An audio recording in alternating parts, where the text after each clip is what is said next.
कलसा के चारों कोते हरियाली छागे उजियारी छागे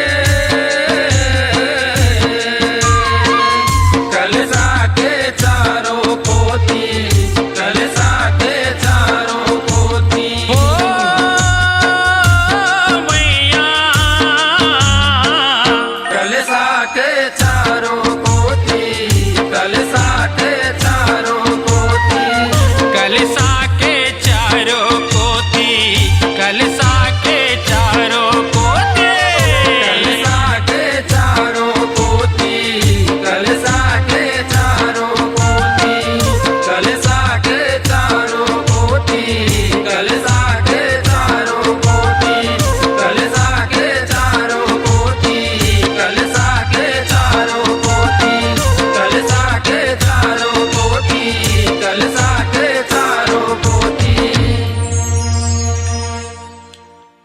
अपनी आवाज को दीजिए एक नया मुकाम। डिजिटल रिकॉर्डिंग की दुनिया का जाना पहचाना नाम स्वरांजलि, जहां गूंजती हैं ध्वनियां अपनी माटी की सौंधी सुगंध के साथ। छत्तीसगढ़ी संगीत के विविध रंग जो पहुंचाते हैं पूरे प्रदेश में डिजिटल रिकॉर्डिंग के संग। स्वरांजलि स्टूडियो, नेमीचंद गली नंबर 2, गंजपारा, रायपुर।